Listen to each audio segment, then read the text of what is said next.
Imagine embarking on an unforgettable journey through the heart of Italy, where every turn is a new treasure and every moment is filled with beauty and culture. You start your adventure in Rome, the eternal city. Next, you venture into the rolling hills of Tuscany, where the air is perfumed with the scent of vineyards and olive grove. The journey continues to Venice, the floating city of canals and gondolas, after Five Earth and Milan. But your Italian adventure doesn't end on land. It's about to get even more extraordinary. A magical journey through Italy, topped off with a house music festival on Costa Cruise. Dance under the stars, relax in style, and discover exclusive performances on deck, all while sailing to some of the most beautiful destinations. There are 3 packages to choose from. Sailing dates are from September 24th through the 28th, 2025. Book yours now at festivaloncruise.com. Hi, everybody, and welcome to the Heidi's House, episode 6. I'm your host, Queen Bee Heidi B. And oh my goodness, I'm so very excited about today's featured guest. We have legendary DJ Clash in the house. This US-based DJ, artist, music producer, radio personality, recording engineer, remixer. Oh my goodness, he's been working not only in the field of house music, but also with hip hop. And he's worked with several legendary artists like Marley Marl, for instance. So I'm super happy to have him here. And I can't do him justice with this little intro. So let's continue straight ahead to his interview part. Are you ready? Let's go. So here he is on our episode 6. Legendary DJ Clash. Welcome to Heidi's house. Yay! How are you today? I am doing very well today. Anxious, but very well. I'm happy to hear that. I'm super grateful that you took time to participate to this journey of Heidi's House podcast. And I'm forever grateful, of course, of all the contributions that you have done also, not only to this podcast, but also as a part of Hi-Fi team. So again, I'm very grateful and glad that you are here. So thank you again. Thank you. And all right, since you are our featured guest today, so I'm gonna give you a set of questions here that have to do more or less about house music. But since you have so wide history, not only on house, but also on hip hop, so we'll most likely and most definitely gonna also include some of that history here in your story. So for those who might not know, let's start with the first question. Tell us a bit, who is DJ Clash? Wow. Okay. I gotta let you know. Well, it started it started maybe in the year of 1984, and I lived in Queensbridge. Queensbridge Projects was the largest projects in the world. If you Google it, it will be the largest. And fortunately, there was many stars that came out there, like MC Shan, Roxanne Shante. Of course, the guy, if you ever saw Total Recall, the guy that played the Martian, the one that was driving Arnold Schwarzenegger around, that was the guy. He's from Queensbridge as well. And of course, the legendary Marley Marl. So it began in the River Park, and the Disco Twins would show there, the Orr Brothers would show up, and of course, a guy named DJ Rockwell Noel with Marley. So knowing when I saw the Marley Marl, I thought it was two different people. One was named Marley and the other guy was named Marl. So I thought the Puerto Rican guy was Marl and I thought the black guy was Marley. But it just got to a point where the thing that turned me on about music at that point in time, he was the only DJ. Marley was scratching on a reel to reel. Yeah. And I knew exactly right then and there. I said, you know what? I'm a DJ. Now I went through many DJ names. I went through DJ DC 103. I was DJ Muggs. I was DJ Clyde. Then I was DJ Capricorn Kid. And I was into Greek mythology. And my brother said, I said, DJ Titan. He said, no, you clash with everything. And I kept the clash. And that's how the clash came about to loving music in a whole, as a whole. Such an interesting, story about that name. Beautiful. All right. So since you have been around for such a long time, for decades, and you mentioned already about the DJing part, but what really got you to house music? Well, it actually was by kind of accident. See, all my friends in junior high school and high school were all rock heads. We loved Led Zeppelin, Deep Purple, Black Sabbath. I was a rock head. I even had shirts that said Def Leppard and Van Halen. Oh, cool. So I pretty much was the cat that was kind of like indoors, and I always just stayed into a portion of like, okay. And then when I saw Marley at WBLS radio in New York City, it was the #1 rated station with Frankie Crocker. Merlin Bob was on the station. You know of him now spinning records. He's doing well. Timmy Regisford was on the radio as well. When I got there, he had left and they went to A&R jobs. So Merlin Bob would be the A&R for Atlantic Records, and Timmy Regisford would be at MCA. So when I got there, one of my friends had told me, he said, listen, you got to go to see Louis Vega. Now, mind you, at that time, his name was Little Louis Vega. Yeah. And Louis was playing at a place called The Heartthrobs. And he would play many different, he would play Latin freestyles records. Then he would play, of course, hip hop. And then he would play some house. So the very first record that was really kind of an introduction to me was Marshall Jefferson's Move Your Body. Oh, yeah. I lost my ever-loving mind. I knew I wanted to hear that record over and over again because it was a catchy, gotta have house music, set me free. And I said, wow, house was, then I started to go to every nightclub in Manhattan that had house. So it was The Tunnel with Roman Ricardo. It was Baby J at the Roseland. It was Daryl James at Bentley's.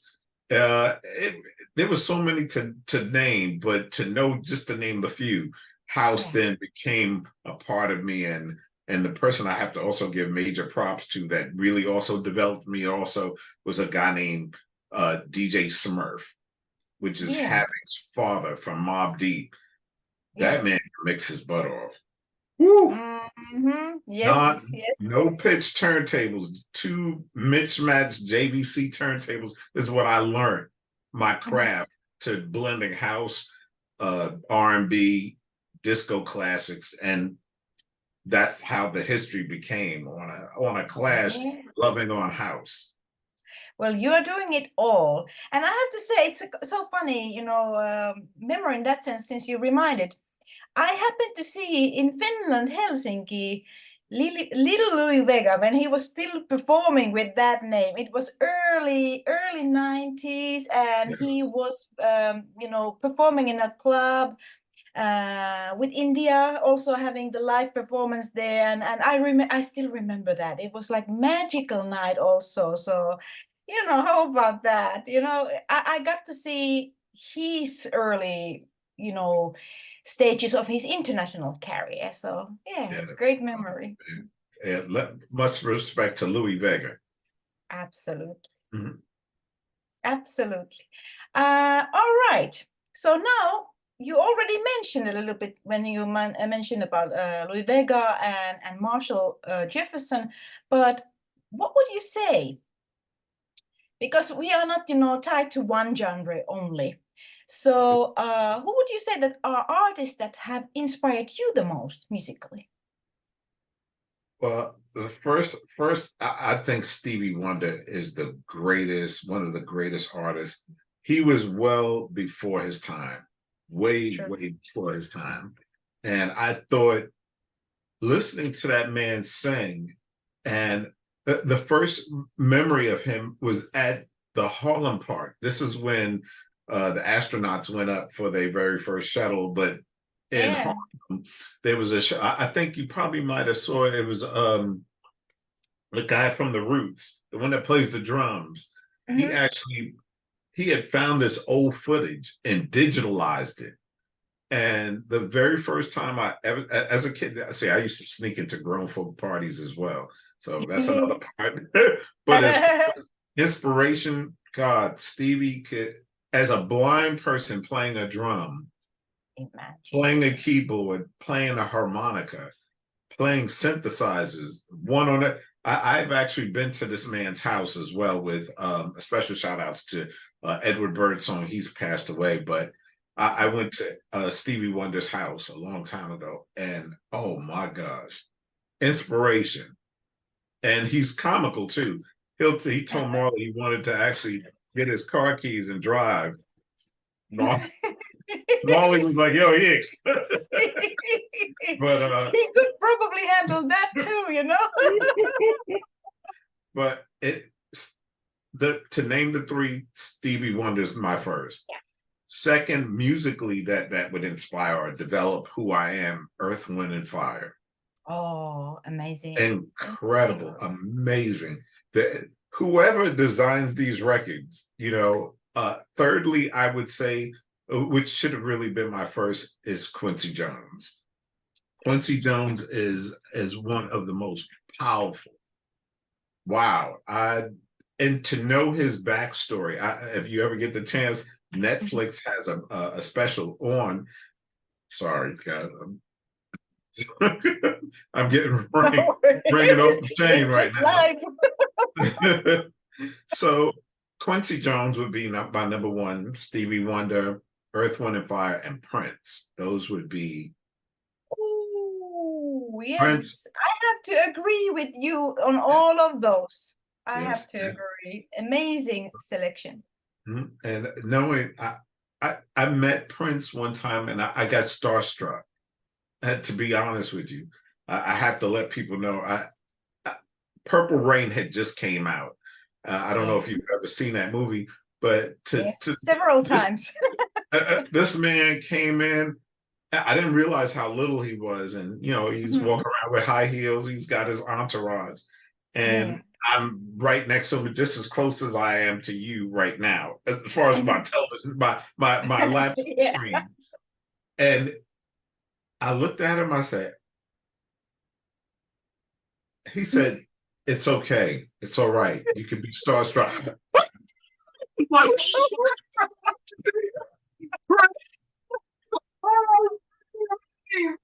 A dumb cry. I said, "Oh my, I'm so sorry. I'm loud. New York is inside me, of course." Good stuff. You know what? I would have been too. I would have been too. And you know what? Prince is my favorite artist, number one artist. If you ask my most important influence, it's him. And I got to see him live in concert. And I was like blown away because I've never seen such a live performance and the musical celebration, like he did. Not ever that. But if I would have been in your shoes, I would have probably fainted. Man, it just, because at that point in time, musically, the best is, I think, when he did Doves Cry. Yeah. I this is a true story. The very first time I ever heard it on a real sound system. If any brother that you actually interview from New York City, ask him about the Paradise Garage. Mhm. When we waited for Larry Levan, he never showed up to 4 o'clock in the morning. We partied all the way to 12 o'clock in the afternoon. But to know when this man would actually get ready to play this record, and there would be a video screen up on top, and the dubs are almost about to come out, but every time the dubs don't come out, like, and you hear this wang, ya wang, ya wang, and then you hear when the dubs cry, and when you see the dubs open and the sound system is, oh my, the sound system would gyrate you off the floor. That's how dope the Paradise Garage's sound system was. It was a Richard Long sound system. Special props to Larry Levan and Richard Long, who designed that sound system, because there was nothing like that sound system ever. I mean, I've DJ'd in London, I've DJ'd in Wales, I've DJ'd in Brighton, and oh man, that sound system in there would make you, and I would stay next to the woofer. Like all my other friends was like, yo, you're hearing? I was like, man, this is, make it louder. So it was incredible. Very incredible. Wow, what a memories! What a memories! Oh man! Well, I'm just so happy to hear those experiences. I'm already like psyched and excited about those things. Beautiful, beautiful experience and histories. Thank you for sharing that. Yes. I'm gonna now continue to our next question, which is now particularly about house. What would be your top 3 tracks when it comes to house? And I do know this is a tricky question because there are so many amazing tracks out there, but if you had to choose top 3, what would they be? The top 3, well, of course, my first is Marshall Jefferson, Move Your Body. If you even get the time, I wish that you can insert this into the video if you could. There's a story about Marshall Jefferson and how he did this. Even to know, my ears just would be like, wow. And this is another part about me. I, as a recording engineer and looking at things that were separate, made me love to become a producer, But to know that my first track is Marshall Jefferson, Move Your Body. Number 2 is Work It to the Bone, L&R. Powerful record. Really, L&R, wherever you are, L&R, oh, I could not stop hearing that one record. Thirdly, oh God, it's Riccio Santino, Rock to the Beat. I don't know if you ever heard of it, but Rock to the Beat, right? Riccio Santino is, wow, by far. Now, that's my old school. Now, anything coming up to date, new, that I love so much, I love anything that Josh Milan does. Oh, beautiful. Josh Milan is wicked, wicked. Wow. Wicked, very wicked. Bad. All right, so it's great to hear also about those new releases that you find exciting and inspiring for you. Is there any other tracks that you want to mention besides the one that you just mentioned? Well, there's so many that I can name, but I can name producers like the first 3 that really do come to my mind that really have fascinated me. House, I love Louis Vega. Louis is by far, he's one of these stratosphere DJs that he just keeps on going, don't know how to stop. So, but I love him. He's good people, very good people. Number 2 would definitely be Dave Morales. Dave Morales is very sharp. I love his style. Number 3, that would be DJ Spinner. I had the opportune time to speak with that gentleman, and he is an encyclopedia of music. Me and him spoke for 2 hours, and every time I mentioned a record, I didn't hear no typing. All I knew is that he was pulling the records out. He said, "You mean this record?" I was like, "What? What?" But special props to the DJ Spinner. Spinner is my boy.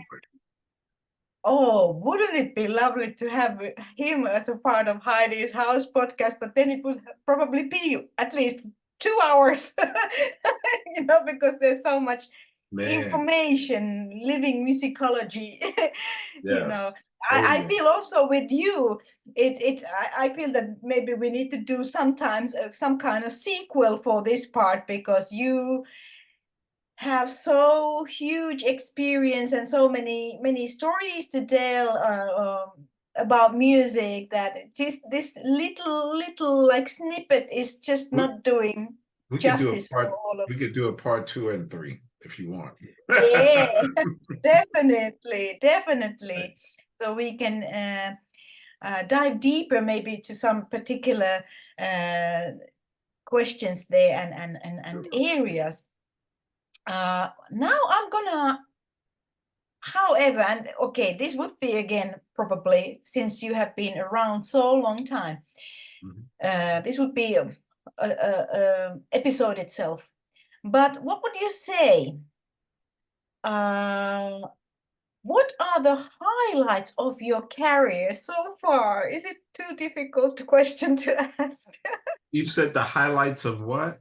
I didn't Your hear the last career. Highlights of your career so far.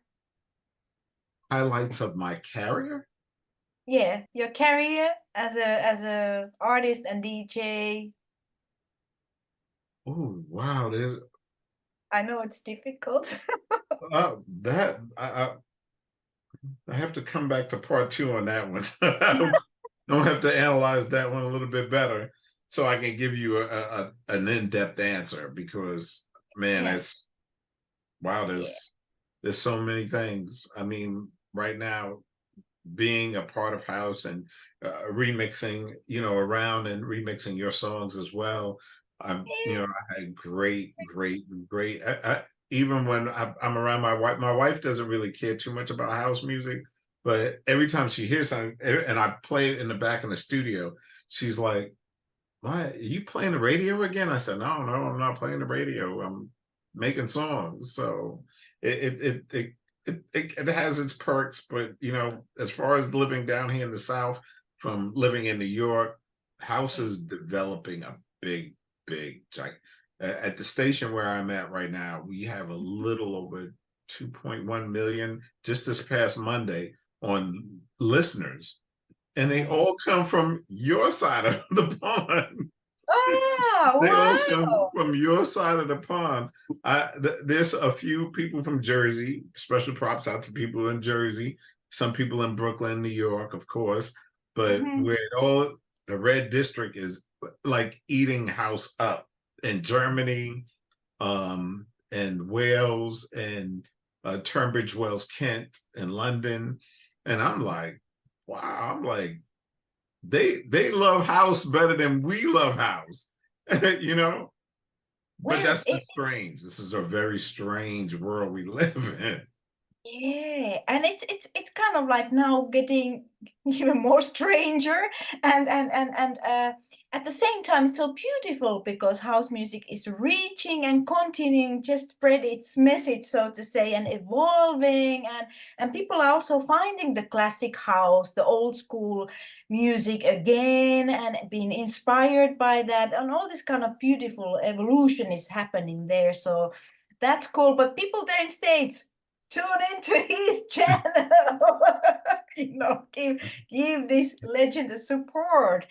Now, Darren, also, I know the next question is probably a mission impossible as well, because I know for a fact that you have a huge amount of your own productions. I mean, hundreds of tracks that you do, maybe thousands. I don't know, but it's a huge amount. Right. It's a huge amount. So my question would have been, what would be your special? Can you pick any special track? But I would have to probably make another episode of that. Yeah, you'll have to make another episode on that one because I mean, seriously, even when COVID started, shoot, I just was in every single day. I would do at least between 10 to 12 tracks. Yeah. So it's so, I mean, if I showed you the studio in the back and showed you the list, I can just keep on going on for a whole full hour and don't stop, and nothing repeats the same name. Yeah. So it's I'm gonna have to, you're gonna have to, part 2. I'm gonna modify it a little bit. Let's say, what is your most successful track so far? Black Woman. Housewives, Black Woman. All right. As far as in the past, that would be House. Oh, and not too many people know I actually engineered the poem by Bobby Condors. That was a house record as well. So there's a lot of house things that I was around. I was around a lot of cats like Roger Sanchez and Todd Terry and Kenny Dope Gonzalez. Special shout outs to you guys as well. But wow, Black Woman, I think it really took off even more when Mickey Affleck, I believe she's from New York as well. She reached out to Sammy Rock, and they liked the track so much that they remixed it and made it more, so whenever Black History Month, like, month like this, Black Woman is, so my wife she told me the other day, she said, you need to make one with all the cultures in it. And you know what? She's right. I need to make a cultural record with you so we can make something that stands out with not just only a Black woman, for every woman of every color and every culture. Because, again, like I said, I'm from New York. So there was really, like here in the South where I live at, God bless the people in the South. They kind of mingle with, in New York, you go to a house club. Also, special props to Renato Pearson. I don't know if you remember him, but he made this record called Love So Special. Yeah. And that record was bananas. But the thing is that he used to spin at this thing called Snob Busters, where he would play disco classics and house. And this man was phenomenal. And I just didn't understand why he just, after Snob Busters left, he was gone. He disappeared after Love So Special, and that was it. But like I said, since being on the house tip, yeah, he was another powerful, big name. And, I reached out to him and he said hello to me. He was thinking, that, I was at a station that played house music, which was #1 for 4 years on WBLS. It was the midday. With Marley Marl. Yes, with Marley Marl. Yeah. It was called In the Mix. So when I came here to do my little In the Mix, it was called the Track Blasters. Yeah. So that's another part of history and another part for part 2 to let you know. Yeah, part 3 or 4. You have so long amazing career.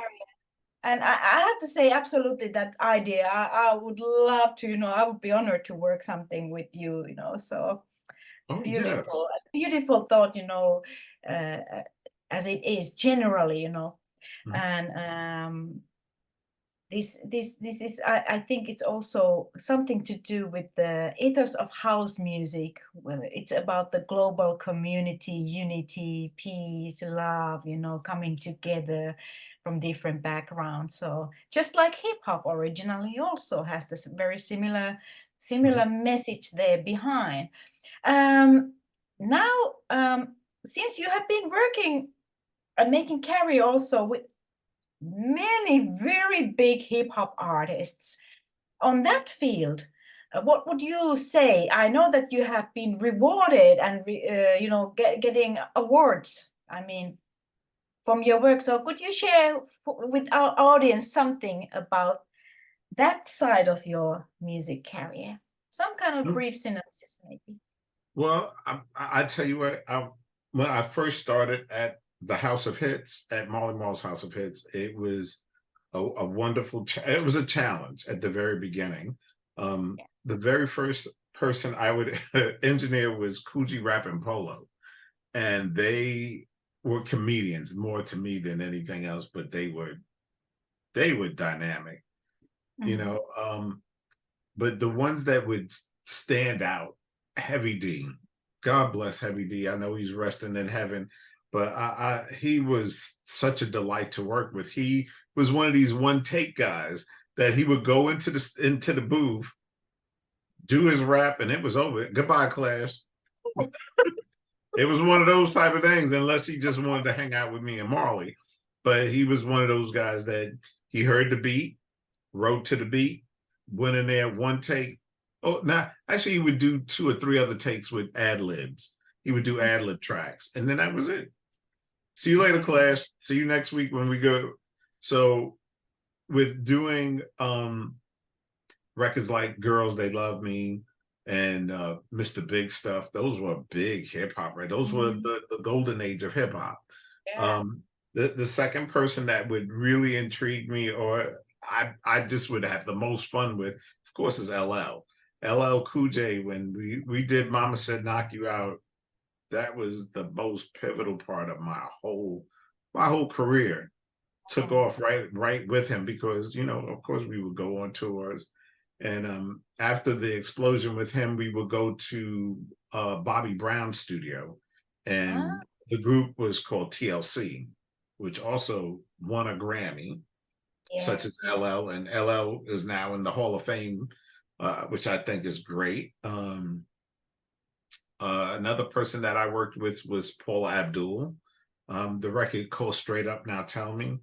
Yeah, Um, I remember all of those. yeah, those Yeah. records was, something else. I mean, we worked with Thank them. We did movie soundtracks like House Party, Mhm. New Jack City, Wow. Strictly Business, Class Act with Kid and Play. So it to know, there was a point in time I really didn't care about hip hop because like I Mhm. said, I began off as a rock head. Yeah. I was a serious, and special props to a Robert Plant. That is my all-time favorite rock band in the world, Led Zeppelin. Celine. Man, seeing that dude John Bottom kill a drum and Jimmy Page on the guitar, Wow.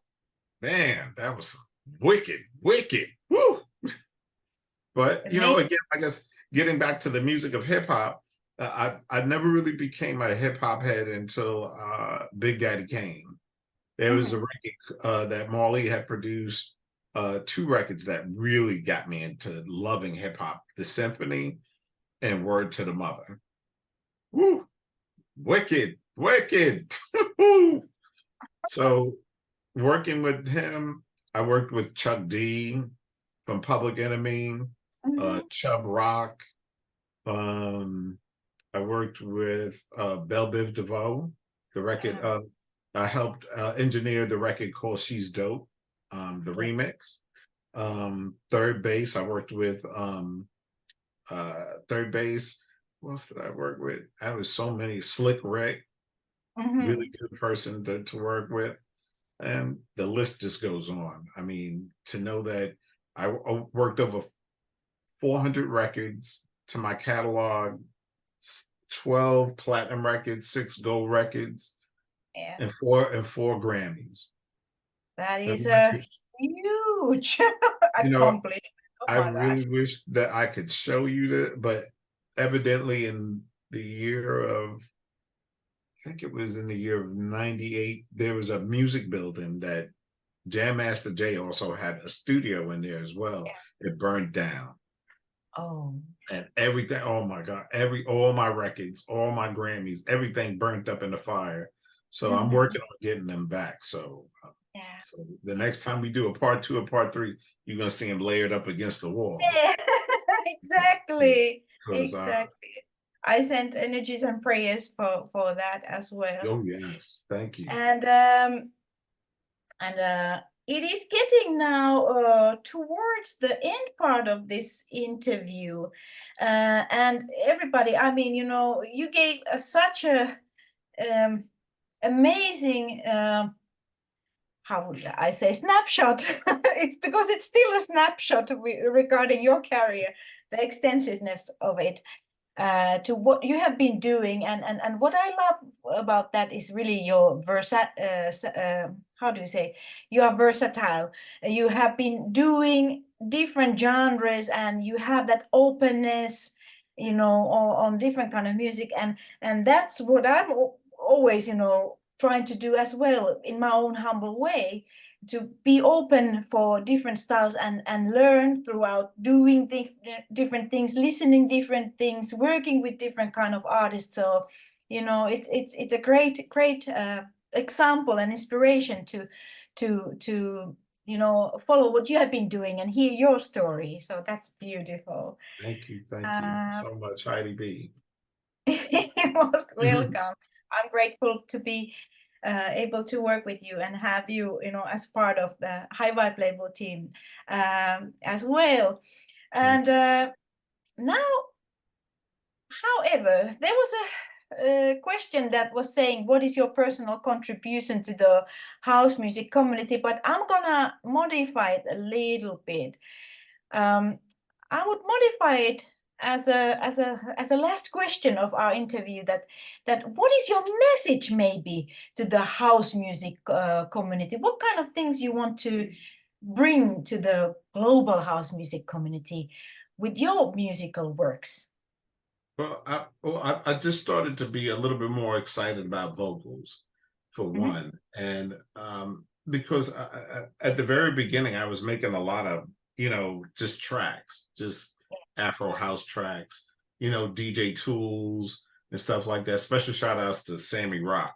Sammy Rock is one of the coolest dudes, man. Best record label owner, man. He took me underneath his wing and he said, "Yo, Clash, let's run." And you started running ever since. So, but to know the biggest thing that I would like to of course, in this world that we live in, of course, there's a lot of people that have been case sensitive, and you know, I want to bring on that awareness of positivity, of maturity, and of wisdom, because there's a lot of things that, you know, if you really look at life just in general, you know, are people really using wisdom?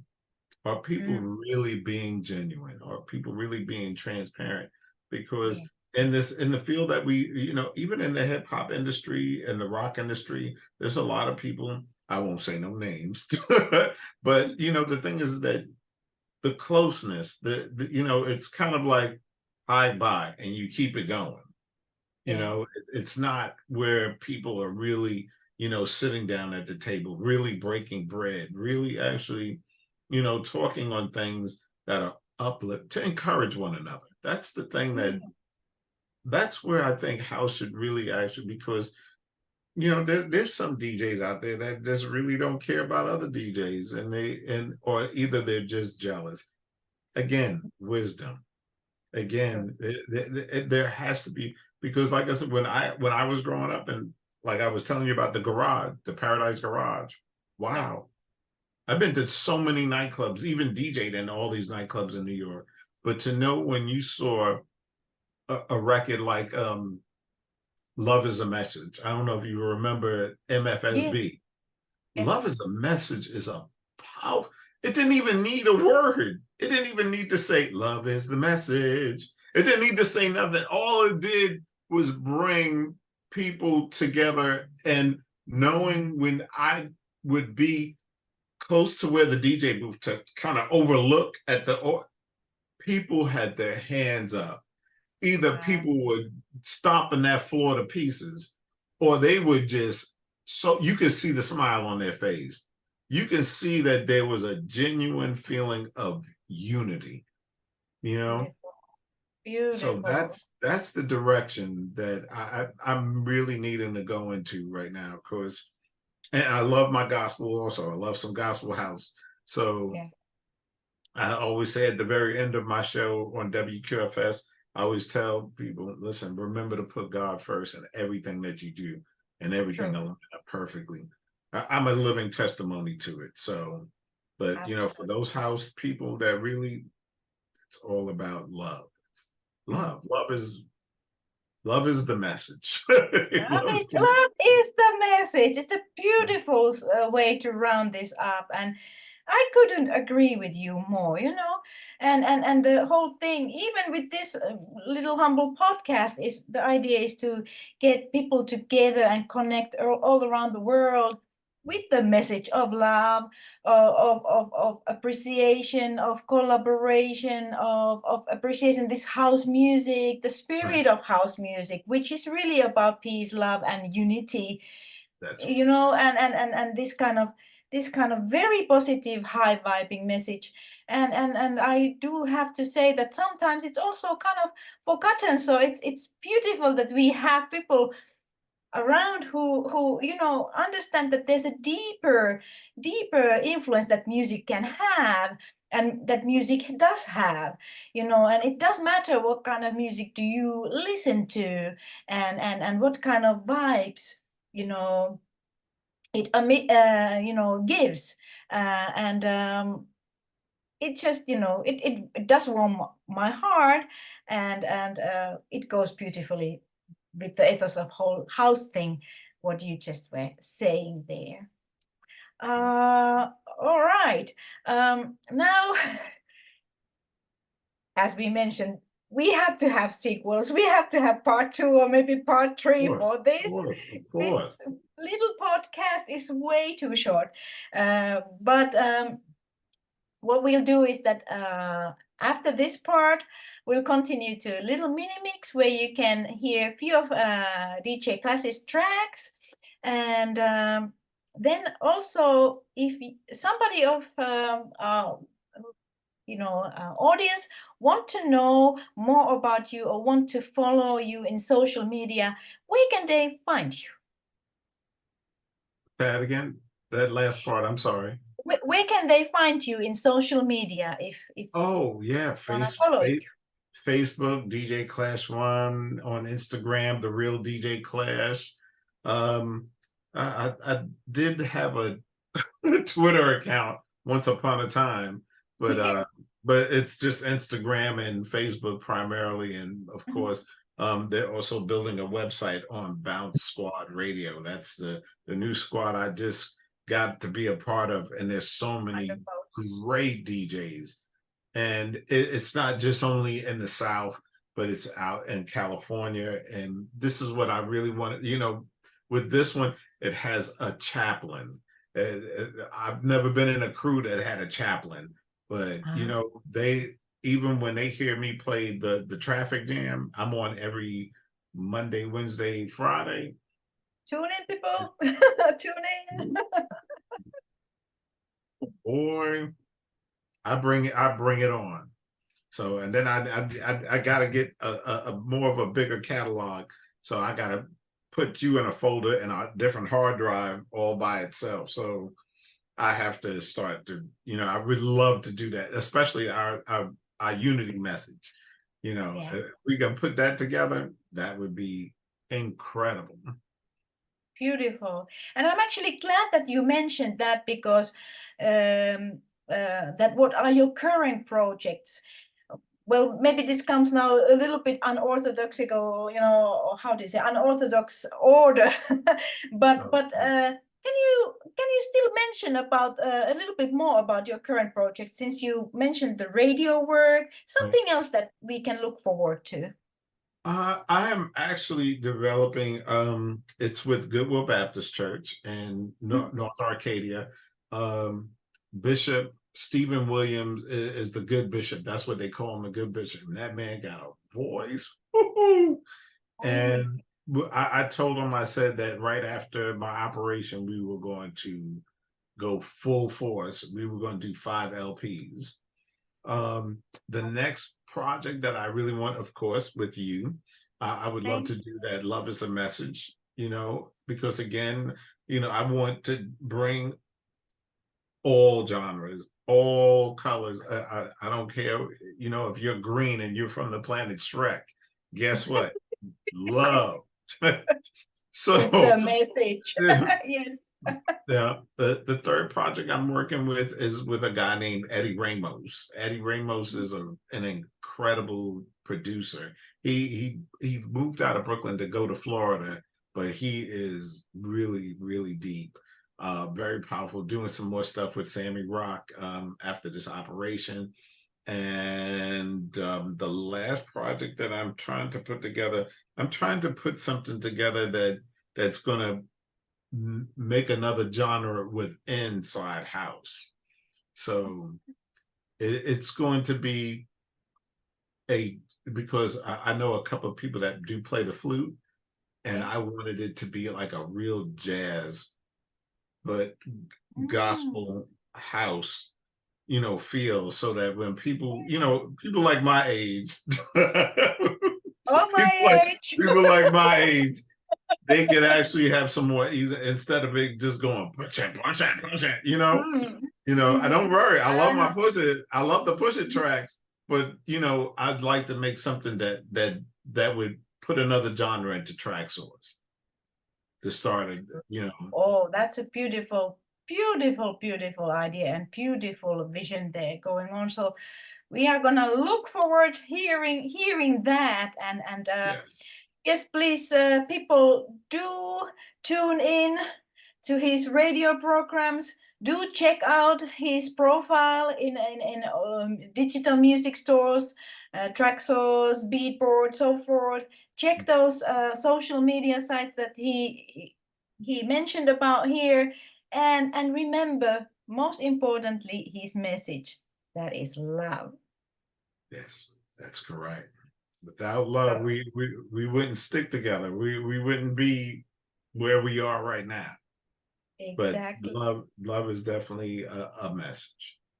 Love is a message, and I thank you again for participating to this episode number 6. We're gonna see you again, definitely. Yes. And I'm sending you a much blessings and love and well-being and positive energy straight from Helsinki to you. And I also hope that we'll be able to, you know, collaborate, of course, with those beautiful ideas soon. And I think now it's time to thank you again and continue to the mini mix with DJ Clash. DJ Clash. Just remember. Oh, love you, Heidi. Love you, Heidi B, and love you, Heidi Jackasol. Y'all both got the same name. Yes. Thank you so much. Thank you. God bless you, girl. Thank you.